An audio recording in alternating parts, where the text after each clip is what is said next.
더불어민주당 이재명 대표의 측근인 김용 민주연구원 부원장의 구속으로 검찰발 전국 경색이 심화하고 있습니다. 국민의힘은 진실을 마주해야 한다며 공세 수위를 끌어올리고 있고요. 민주당은 오늘 당 차원의 입장을 밝힐 예정입니다. 네, 여야의 대치는 더 가팔라질 것으로 보이는데요. 두 분과 함께 정치권 소식 짚어보겠습니다.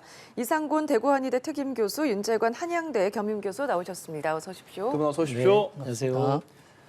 저희가 계속 말씀드리고 있지만 김용 부원장에 대한 구속영장이 발부가 됐습니다.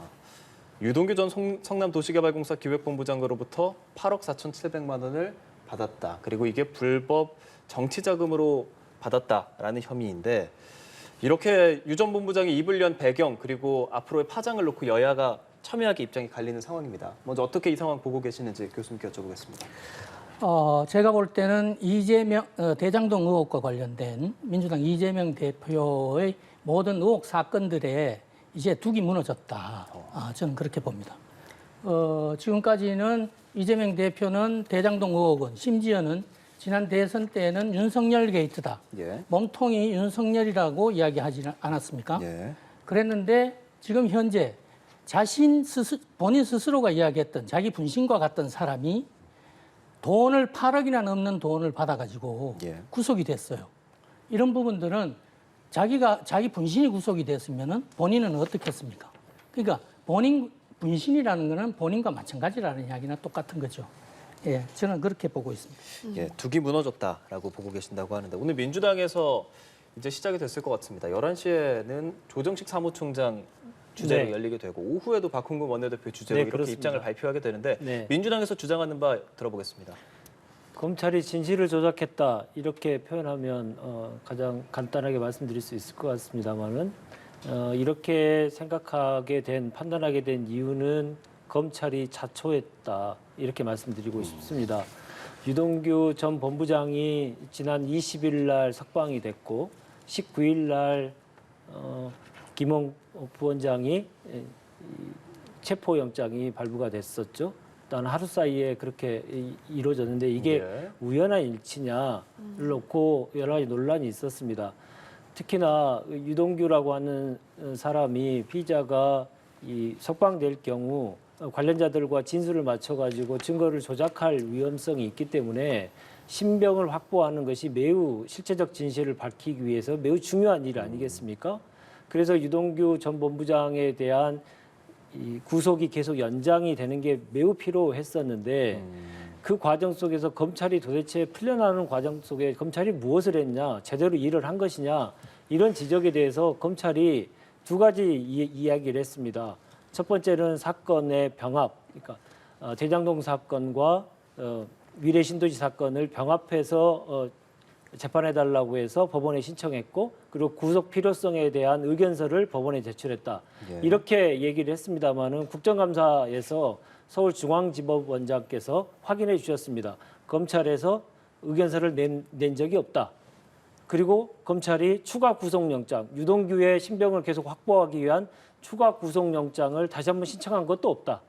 이런 것들이 밝혀지면서 검찰이 유동규의 입을 풀어주고 유동규의 몸을 풀어주면서 유동규의 입을 풀어주고 유동규의 진술의 변화를 통해서 예. 그동안의 물증을 확보하지 못한 것에 대해서 반전을 꾀하려고 하는 것이 아니냐 이런 세간의 의혹을 지금 받고 있는 것이죠. 특히나 그 과정 속에서 유동규 전 본부장의 동고인을 변호인의 입회 없이 검찰의 조사실에서 같이 만나게 해준다든가 유동규 전 본부장이 석방되기 전에 변호사의 조력을 거부했다는 등 이러한 것들을 통해서 석방을 미끼로 하는 이 허위 진술을 받아낸 것이 아닌가 이런 평가들을 지금 하고 있습니다. 이런 것들은 뭐 법원을 통해서 재판 과정에서 진실이 밝혀질 거라고 생각합니다.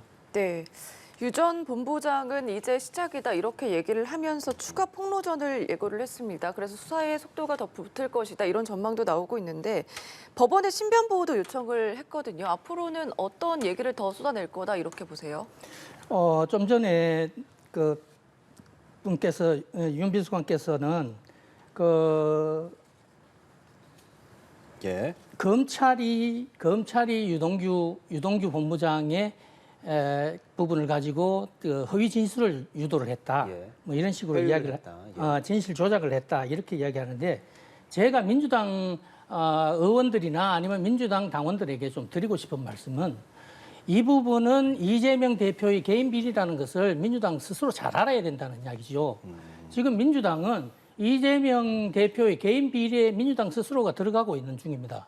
지금 검찰이 수사를 하고 있는 부분이 검찰이 민주당이 주장하듯이 가짜 진술을 유도를 하고 유동규를 유동규 본부장에 대해서 그런 식으로 했다고 하면 과연 그러면 법원이 영장을 줬겠느냐? 법원이 영장을 발부를 했기 때문에 김용 부원장이 구속이 된 겁니다. 그리고 그런 부분들을 잘 알아서 좀 해줬으면 좋겠고요. 네. 이런 부분 민주당의 이런 공세에 대해서 유동규 본인 스스로도 이런 부분에 대해 가지고는 미리부터 짐작을 하고 있었던 것 같아요. 본인이 나오자마자 한국일보와 인터뷰하는 과정에서 예. 본인은 결코 회유당할 사람이 아니다. 최소한 회유되진 않았다라는 거죠. 그런 이야기를 하는 걸 보고 이랬을 때 유동규의 진술만 가지고 검찰이 김용 부원장을 구속을 했다. 이건 또 어불성설입니다. 유동규가 진술을 한다고 하더라도 진술만 가지고 되는 게 아니고 증거가 있어야 되는 거예요. 그 증거 부분에 대해서 대장동 일당 중에 한 사람인 남욱이라는 사람이 자진해서 증거를 주었다는 거 아니에요, 검찰에. 그걸 근거를 냈고 그 근거를 바탕으로 해서 법원이 영장을 발부를 했다는 걸 보면 가짜 진술이다, 정치 탄압이다, 야당 탄압이다 이런 류의 공세는 바람직하지 않다. 저는 이렇게 봅니다. 예. 네. 교수님, 그러니까 유동규 전 본부장이 앞으로 어떤 말을 하느냐가 상당히 중요할 것 같은데 유동규 본부장이 이제 1원 한 장 받은 게 없다라고 말한 이재명 대표의 말에 대해서 내가 검찰에서 다 얘기할 거다 이런 얘기도 했고요. 아까 말한 것처럼 양파가 아무리 껍질이 많아도 까다 보면 속이 나올 거다 이런 말로 봤을 때 유동규 전 본부장이 어떠한 더 많은 이야기들을 쏟아내지 않을까라는 분석들이 있단 말이죠. 교수님께서 그렇죠. 보시기에 예. 어떤 이야기를 더 쏟아낼 것인가, 어떤 파장이 있을 거라고 보세요?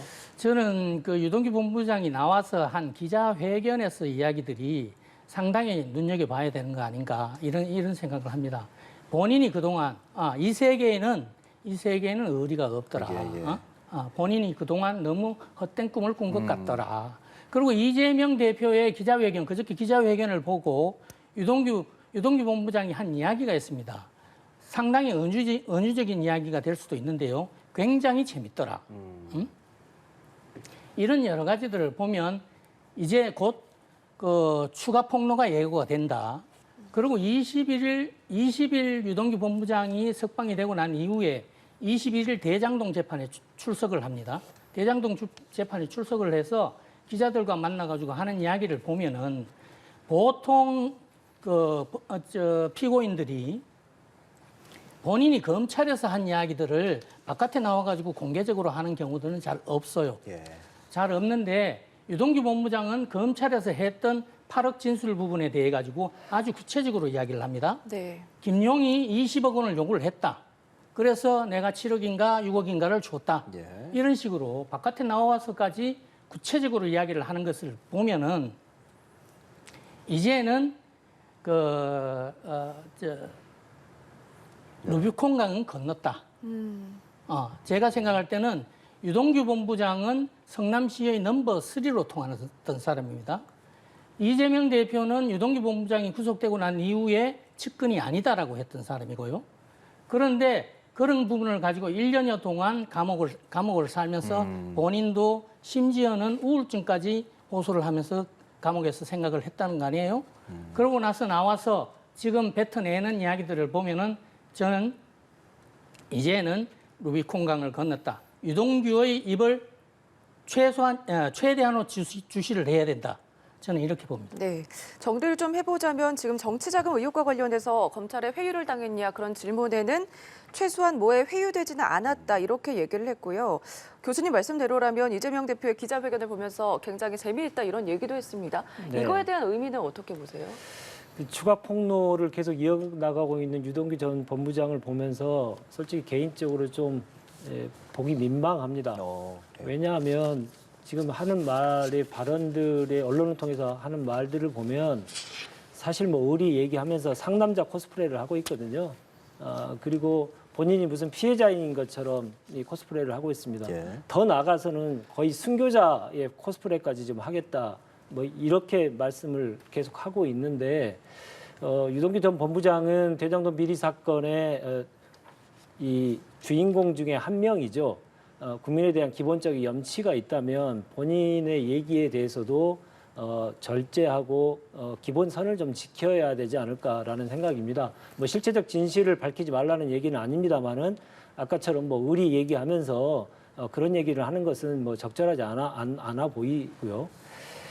그 진술의 변화들이 계속 변화가 있었습니다만은 그 동안은 이제 본인이 이제 소위 말해서 이번 사건의 몸통 비슷하게 돼 가고 있으니 본인을 단순한 자금 전달책 이렇게 바꾸기 위해서 사건을 지금 사건에 관련된 진술을 계속 하고 있는 것 같습니다. 특히나 몸통이 됐을 경우에는 8억을 본인이 전달했다라고 하면 예. 10년 이상의 형을 살 수가 있는 죄이기 때문에 예. 지금 단순 전달책으로 하면 집행유예도 가능하거든요. 네. 그래서 본인에게 훨씬 더 유리한 방향으로 열심히 여론전을 할 것이다. 그렇게 예상이 됩니다.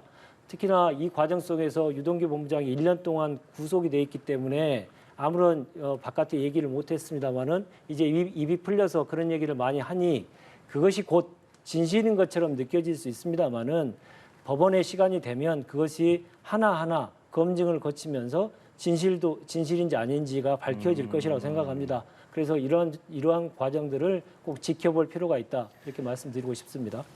결국에는 그렇게 밝혀질 거다라고 말씀을 하셨는데 지금 이제 증거로서 채택이 되는 것들은 유동규 전 본부장의 진술도 있고요. 그리고 그 돈을 전달해 줬다는 측근 이모 네. 씨가 메모를 남겨놨다라는 부분도 있거든요. 네. 이런 부분들이 있는데 결과적으로는 이런 것들이 결국 증거로서 채택될 가능성이 적다 이렇게 보십니까? 아니 적다 많다 이렇게 제가 평가하는 것은 아니고요. 그 과정들이 지금 나온 얘기들이 지금 재판의 시간이 아직 아니다 보니까 예. 법원의 시간이 되면 그런 것들이 진위 여부와 지금의 진술들이 실제로 돈 전달 과정, 액수 그리고 장소 이런 것들에 대한 구체적인 검증이 들어간다. 그래서 예. 그 과정 속에서 진실이 밝혀질 것이다. 이 말씀을 드리는 겁니다. 예, 지금 이 상황에서 돈을 8억 4,700만 원 오갔다라는 것 그리고 이게 결국에는 이재명 대표가 경선을 했던 당시에 이재명 대표의 선거 자금으로 쓰였느냐가 가장 중요한 요소가 될 수 있는 상황입니다.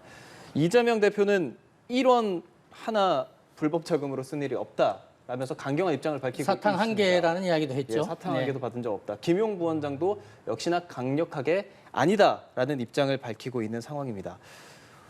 검찰의 수사가 이렇게 급물살을 타게 되면 이재명 대표로 향하게 될 텐데요. 교수님 어떻게 보십니까? 어떤 입장을 좀 이재명 대표가 또 밝힐 거라고 보세요? 이재명 대표가 이제 와서 더 이상 뭐 어떤 이야기를 할 수 있을지 그저께 이제 기자회견을 통해서 특검을 제안을 하지 않았습니까? 예. 특검 같은 경우는 저희들이 알기로도 지난 대선 때 11월 이전, 작년 11월 이전에는 이재명 대표는 일관되게 특검을 하게 되면은 대선 다 지나간다고 이야기를 했던 사람입니다. 그랬던 사람인데 11월 10일 날 느닷없이 특검을 제안을 해요. 그 이후에 작년 11월 10일 예. 관훈클럽 토론에서 느닷없이 이제 특검을 제안을 하게 되는데 그 이후에 윤석열이 대장동의 몸통이다. 윤석열 게이트다. 일관되게 이제 그런 이야기를 하고 있는데 제가 볼 때는 과연 그렇다면 그 대장동 의혹이 윤석열 게이트 같으면 당시가 문재인 정권 시절인데 문재인 정부의 검찰들은 과연 뭘 했느냐 이거죠.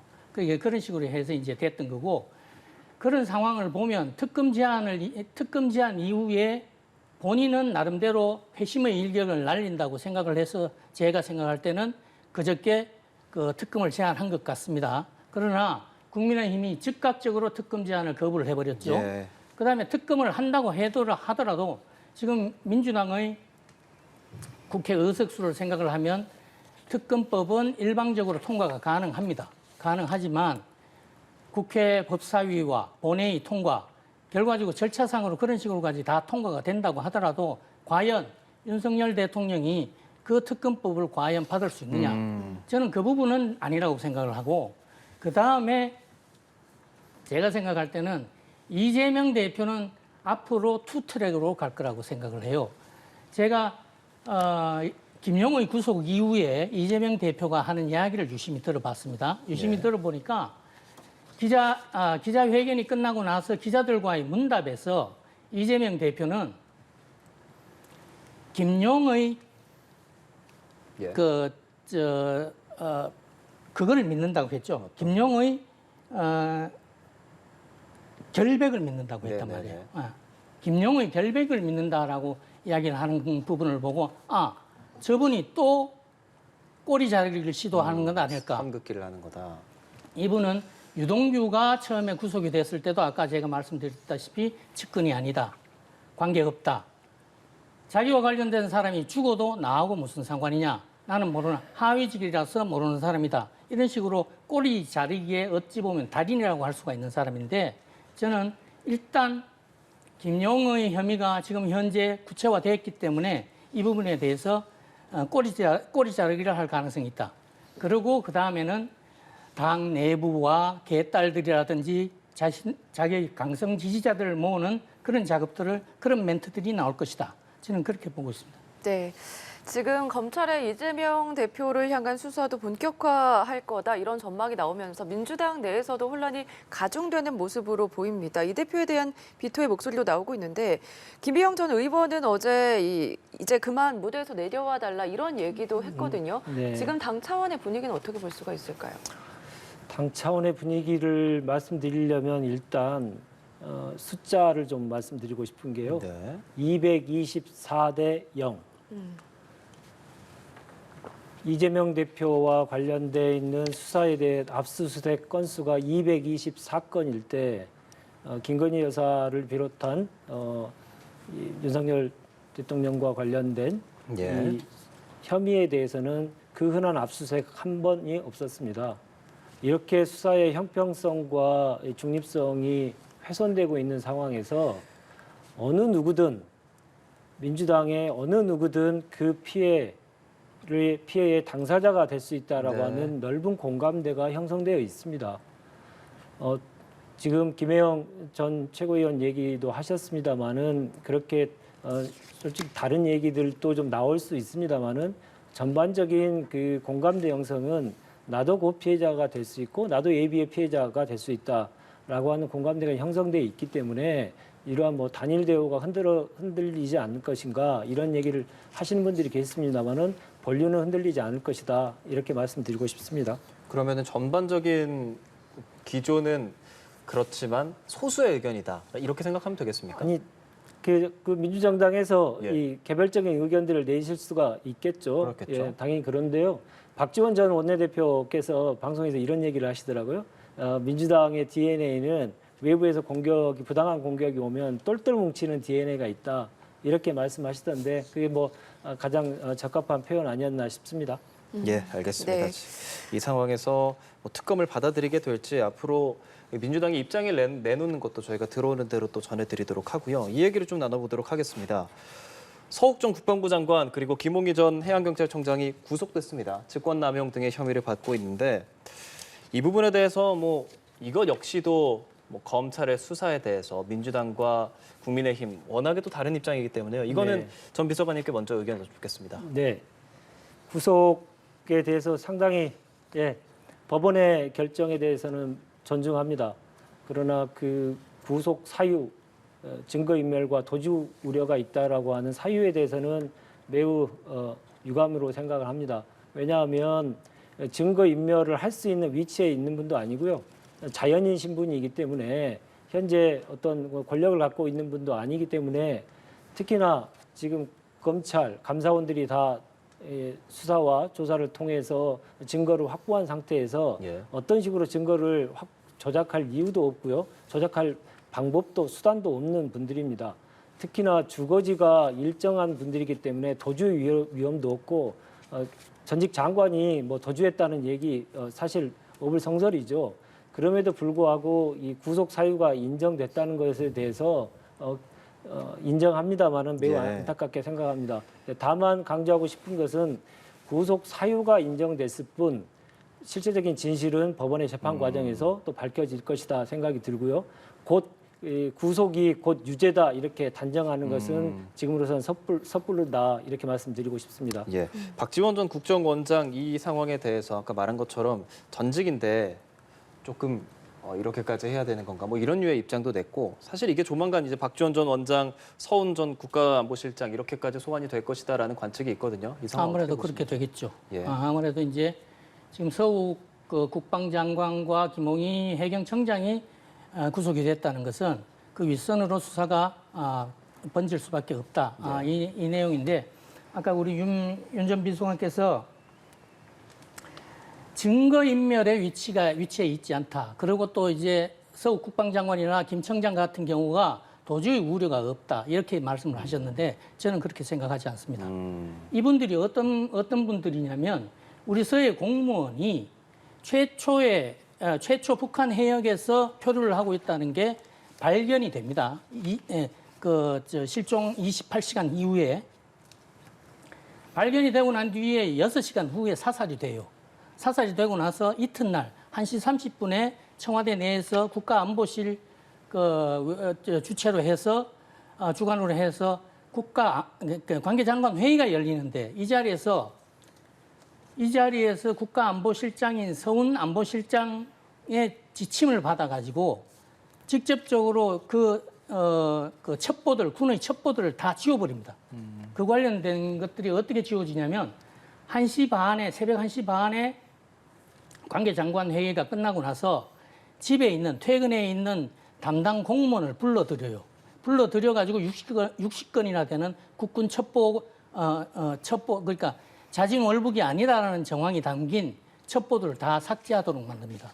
이랬던 사람들이기 때문에 제가 볼 때는 이번에 법원에서 구속영장을 치면서 증거인멸과 도주의 우려가 있다고 하는 거예요. 서욱 전 장관 같은 경우는 군 출신에다가 장성 출신 아닙니까? 장성 출신에 상당히 자기관리와 사람이 점잖은 걸로 또 소문이 나 있는 사람입니다. 그런 사람이지만 이랬던 사람도 당시에는 그런 식으로 우리 국민을 월북자로 만들고 우리 국민을 심지어는 간첩 혐의자로 만드는 그런 조작을 하면서도 증거들을 다 지워요.